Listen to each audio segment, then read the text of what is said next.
स्वागत है आपके अपने YouTube चैनल मैथ एक्सप्रेस पर। दोस्तों, मैं आज के बीच आपके बीच आज पुनः टेंथ क्लास का ऑब्जेक्टिव जो सिलेक्ट की गई है, इसको VBI कहते हैं, वेरी वेरी इंपॉर्टेंट्स है, उसका ऑब्जेक्टिव लेकर आया हूँ फिर से। ठीक है, और ये साइंस का ऑब्जेक्टिव है जो काफ़ी इंपॉर्टेंट्स है। जो भी 2021 में एग्ज़ाम देना चाहते हैं उसके लिए काफ़ी एग्ज़ाम है टेंथ क्लास। ठीक है, तो चलिए मैं वीडियो का स्टार्ट करता हूँ। वीडियो स्टार्ट करने से पहले मैं आप लोग बता दूं कि यदि हमारे चैनल को सब्सक्राइब नहीं किए होंगे तो सब्सक्राइब कर लीजिएगा। ठीक है, चलिए मैं वीडियो का स्टार्ट करता हूँ। आप लोग तैयार हो जाइए, देखते हैं कि आप लोग कितना प्रश्न आप लोग सही कर पाते हैं। पहला प्रश्न है, 1 मीटर फोकस दूरी वाले उत्तल लेंस की क्षमता होती है। 1 मीटर फोकस दूरी वाले उत्तल लेंस की क्षमता होती है। चलिए, नजर आ पा रहा है क्या होगा? -1D, -1D 2D या 1.5D, क्या आंसर सही होगा बताइए? इसका आंसर क्या सही होगा बताइए? तो इसका सटीक आंसर होगा आपका ये 1D, जिसको एक डायोप्टर कहते हैं। ठीक है, पहला का D आपका सही है। आप लोग कॉपी कलम ले लीजिए और टिक आउट करते जाइए कितना आप लोग सही मार पाते हैं। ठीक है, अगला प्रश्न है, काल्पनिक प्रतिबिंब होता है सीधा, उल्टा, दोनों, कोई नहीं, क्या होता है? तो काल्पनिक प्रतिबिंब जो होता है वह सीधा होता है, यानी ए वाला आपका सही होगा। अगला प्रश्न है, प्रकाश के परावर्तन के कितने नियम है? कल भी हम डिस्कस किए थे। 1 2 3 4, कितना होता है बताइए? तो 2 होता है। प्रकाश के परावर्तन के 2 नियम होते हैं। ठीक है, अगला प्रश्न है, एक स्वस्थ आँख के लिए दूरबिंदु होता है। एक स्वस्थ आँख के लिए दूरबिंदु होता है 25 cm, 0, 250 cm, अनंत, क्या होगा? तो आपका सही होगा, आपका डी वाला आपका सही होगा, डी वाला आपका सही होगा, अनंत होगा। ठीक है, अगला प्रश्न देखिए, विभवांतर का एसआई मात्रक होता है, क्या होता है? विभवांतर का एसआई मात्रक क्या होता है? जूल, वाट, एम्पियर, वोल्ट, क्या होता है बोलिए? तो विभवांतर का एसआई मात्रक वोल्ट होता है। विभवांतर का एसआई मात्रक क्या होता है? वोल्ट होता है, यानी डी वाला आपका सही होगा। अगला प्रश्न है, किसी चालक का प्रतिरोधकता का मात्रक है। प्रतिरोधकता का मात्रक क्या होता है? ठीक है, बताइए। ओम के पावर -1 या पर ओम कह सकते हैं, ओम मीटर, ओम पर मीटर, या कोई नहीं, क्या होगा इसका आंसर? तो इसका सही आंसर आपका होगा बी वाला, ओम मीटर सही होगा। ठीक है, अगला प्रश्न देख लीजिए, किसी बल्ब में से 1 मिनट में 120 कूलम्ब का आवेश प्रवाहित हो रही है, धारा का मान कितना होगा? 1 एम्पियर, 2 एम्पियर, 3 एम्पियर और 4 एम्पियर, क्या होगा इसका आंसर? जी हाँ, इसका 2 एम्पियर सही होगा, यानी बी वाला आपका सही होगा। अगला प्रश्न देखिए, मानव नेत्र में किस प्रकार का लेंस पाया जाता है? उत्तल, इसमें कोई लेंस नहीं, अवतल, इनमें से कोई नहीं, क्या होगा जी बताइए? तो मानव नेत्र में उत्तल लेंस पाया जाता है। कौन लेंस पाया जाता है? उत्तल लेंस पाया जाता है। अगला देखिए, अगला है, स्पेक्ट्रम में किस रंग की किरण का विचलन झुकाव अधिक होती है? विचलन या झुकाव जो होता है अधिक होता है, लाल, हरा, पीला, बैगनी, क्या होगा?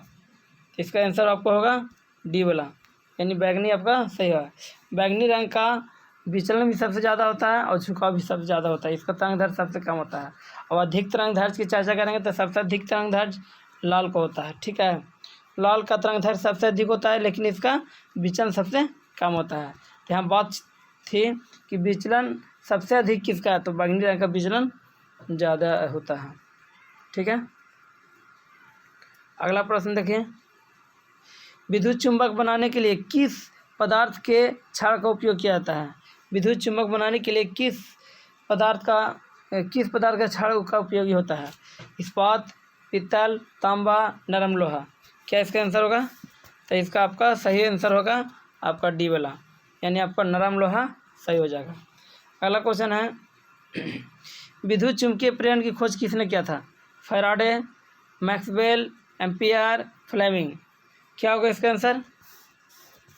तो विद्युत चुम्बकीय प्रेरण का जो सिद्धांत है या इसका खोज जो है फैराडे ने किया था। कौन किया था? फैराडे ने किया था। अगला प्रश्न देखिए, निम्नलिखित में कौन सा जैव मात्रा ऊर्जा स्रोत का उदाहरण है? लकड़ी, गोबर गैस, नवकीय ऊर्जा, कोयला। क्या इसका आंसर होगा? तो इसका सही आंसर होगा आपका सी वाला। सी वाला आपका सही होगा, यानी नवकीय ऊर्जा सही होगा। अगला प्रश्न है, निम्नलिखित में से कौन बायोगैस ईंधन का स्रोत नहीं है? बायोगैस ईंधन का स्रोत नहीं है। लकड़ी, गोबर गैस, नवकीय ऊर्जा, कोयला। क्या इसका आंसर होगा? तो इसका भी सही आंसर होगा आपका सी वाला ही सही होगा, यानी नवकीय ऊर्जा इसका भी सही होगा। ठीक है, अगला देखिए, जिस न्यूनतम ताप पर कोई पदार्थ जलना शुरू कर देती है उसको क्या कहते हैं? ज्वलन ताप, द्रवणांक, क्वथनांक, क्रांतिक ताप। क्या होगा? तो इसका सही आंसर होगा ज्वलन ताप। जिस न्यूनतम ताप पर पदार्थ जलना शुरू करता है उसको ज्वलन ताप कहते हैं। अगला देखिए, तो शरीर में भोजन का पचना किस प्रकार का अभिक्रिया है? अपकरण, ऑक्सीकरण, उदासीनीकरण, वैद्युत अपघटन। क्या इसका आंसर होगा? तो आपका होगा सही आंसर होगा ऑक्सीकरण। ऑक्सीकरण आपका सही है। अगला देख लीजिए, Fe2O3 जब 2L के मतलब L के साथ एल्युमिनियम के साथ अभिक्रिया कराएगा तो ये बनता है। तो इस अभिक्रिया को क्या कहते हैं? संयोजन, द्विविस्थापन, वियोजन, विस्थापन। क्या होगा इसका आंसर? तो इसका होगा विस्थापन। क्या होगा इसमें? इसका आंसर होगा विस्थापन। ठीक है, देखिए यहाँ फेरस था, फेरस के साथ ऑक्सीजन था, तो फेरस के साथ ऑक्सीजन था तो देखिए, तो यहाँ पर एल्युमिनियम के साथ अभिक्रिया करा लिया तो एल्युमिनियम के साथ ऑक्सीजन आ गया। ठीक है, और फेरस को अलग कर दिया, मतलब विस्थापित कर दिया, इसीलिए इसको क्या कहेंगे? विस्थापन अभिक्रिया, यानी डी वाला आपका सही है। अगर आपको बताना है कि संगमरमर का रासायनिक सूत्र क्या है, ठीक है, क्या होगा? तो संगमरमर का रासायनिक सूत्र क्या होगा? ऑप्शन देखिए, CaCO3, MgCO3, ठीक है, CaHCO3 के होल 2 या MgHCO3 के होल 2। क्या होगा?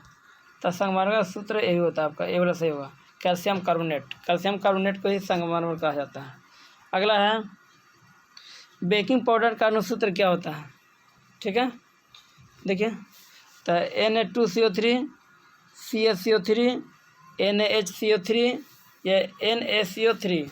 क्या होगा? तो इसका होता है सोडियम बाइकार्बोनेट, यानी सी वाला आपका सही होगा। सोडियम बाइकार्बोनेट को बेकिंग पाउडर कहा जाता है। अगला देख लीजिए, अगला काफ़ी इजी है। अगला भी, फेरस सल्फेट क्रिस्टल का रंग होता है, क्या होता है बताइए?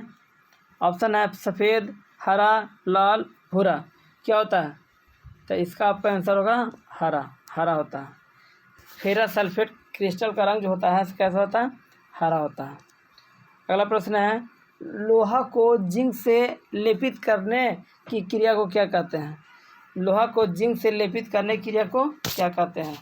संक्षारण, गैल्वेनीकरण, पानी चढ़ाना, विद्युत अपघटन। क्या इसका आंसर होगा? आपका आंसर होगा बी वाला, गैल्वेनीकरण। गैल्वेनीकरण आपका सही होगा। आगे देख लीजिए, निम्नलिखित में कौन उपधातु है? Fe, Cu, Ni, Sb। क्या होगा इसका आंसर? तो इसका में उपधातु जो है आपको Sb होगा। क्या होगा? Sb। अगर देखिए, लोहे की परमाणु संख्या क्या है? 13, 26, 25, 24। क्या आंसर होगा? तो आपका होगा लोहा जिसको फेरस कहते हैं उसका परमाणु संख्या क्या होता है? 26 होता है। क्या होता है? 26 होता है। बॉन्ड OH बॉन्ड का क्रियाशील मूलक कौन है? कीटोन, एल्डिहाइड, अल्कोहल, इनमें से कोई नहीं। क्या इसका आंसर होगा? तो इसका सही आंसर होगा अल्कोहल। सी वाला आपका सही होगा। बॉन्ड OH जो है वो अल्कोहल का क्रियाशील मूलक है। ठीक है, अगला देखिए, चीनी का रासायनिक सूत्र क्या है? बताइए, पढ़िए, क्या होगा? चीनी का रासायनिक सूत्र जो है से आपका ये वाला सी वाला सही होगा। C12H22O11 ये आपका चीनी का सूत्र है। अगला देखिए, आवर्त सारणी के प्रथम वर्ग के सदस्य हैं अम्लीय धातु, क्षारीय धातु, अक्रिय गैस, मिश्र धातु। क्या होगा? तो इसका आपका बी वाला सही होगा, बी वाला आपका सही होगा, यानी क्षारीय धातु होगा। मैं आप लोग का आज 30 को प्रश्न दिया हूँ, ठीक है। 30 में मैं देखता हूँ कितना आप लोग प्रैक्टिस कर पाता, कितना मारते हैं। जो भी बच्चे 20 से मैक्सिमम मारे होंगे वह कमेंट बॉक्स में लिखेंगे, ठीक है। क्योंकि मैं रेगुलर आप लोग को वीडियो देता हूँ, आप लोग कमेंट्स नहीं करते हैं तो मज़ा नहीं आता, इसलिए कमेंट तो आपको बनता है, कमेंट्स कीजिए। इससे हौसला और भी यूट्यूबर को जो भी हो उनको मज़ा आएगा वीडियो बनाने में, ठीक है। 26 का आप देख लीजिए, आधुनिक आवर्त सारणी में तत्वों के वर्गीकरण का आधार क्या है? परमाणु आयतन, परमाणु घनत्व, परमाणु द्रव्यमान, परमाणु संख्या। क्या इसका आंसर होगा? इसका सही होगा आपका डी वाला, यानी आपका परमाणु संख्या सही होगा, परमाणु संख्या आपका सही होगा, ठीक है। अगला प्रश्न देख लीजिए, वृक्क के संरचनात्मक एवं क्रियात्मक इकाई को क्या कहते हैं? नेफ्रॉन, मूत्रवाहिनी, ग्लोमेरुलस या बोमन संपुट। क्या होगा? इसका आंसर आपका होगा नेफ्रॉन, आपका नेफ्रॉन सही होगा। वृक्क के संरचनात्मक एवं क्रियात्मक इकाई को नेफ्रॉन कहते हैं। अगला देखिए, अगला पौधों में श्वसन क्रिया के अंतर्गत एडीपी के टूटने से कितनी होती है? ठीक है, 30.5, 105, 305, 3.5 या इनमें से कोई नहीं। क्या इसका आंसर होगा? यस, इसमें इनमें से कोई नहीं होगा, आपका डी वाला सही होगा। अगला देख लीजिए, जिबरेलिन्स है हार्मोन, वसा, एंजाइम, कार्बोहाइड्रेट। क्या होगा? तो आप लोग जानवे करते हैं कि जिबरेलिन्स है या ऑक्सीजन है, वह एक प्रकार का चीज हार्मोन है, ठीक है। अगला प्रश्न देखिए, मनुष्य में वृक्क संबंधित है पोषण से, श्वसन से, सर्जन से या परिवहन से। क्या इसका सही आंसर होगा? तो इसका सही आंसर आपका होगा सी वाला। सही आंसर आपका क्या होगा बताइए? सी वाला आपका सही, उत्सर्जन से सही हो। मनुष्य में वृक्क संबंधित कोशिश से होता है, उत्सर्जन से होता है, ठीक है। आज के लिए यहाँ वीडियो मैं बता दूं कि फ्री में मैं क्रैश कोर्स चला रहा हूँ, जो 100 नंबर हिंदी का क्लास है, ठीक है। हिंदी का क्लास है, जो 12th में 2021 में एग्ज़ाम देना चाहते हैं उसके लिए फ्री सेवा में दे रहा हूँ। 100 नंबर हिंदी पढ़ा रहा हूँ, ठीक है। और रेगुलर मैं 7 बजे वीडियो अपलोड करता हूँ, शाम 7 बजे। जो भी तैयारी करना चाहते हैं तो हमारा व्हाट्सअप नंबर है 85 21 42 63 01। इस व्हाट्सअप नंबर पे आप कमेंट्स कीजिए और तो आपको इन्वाइट लिंक भेज दिया जाएगा, उससे आप हमारा व्हाट्सएप ग्रुप से जुड़ सकते हैं और रेगुलर क्लास आप लोग कर सकते हैं, ताकि अच्छा हर बोर्ड में नंबर आ सके। चलिए, अब आपसे विदा लेता हूँ, धन्यवाद।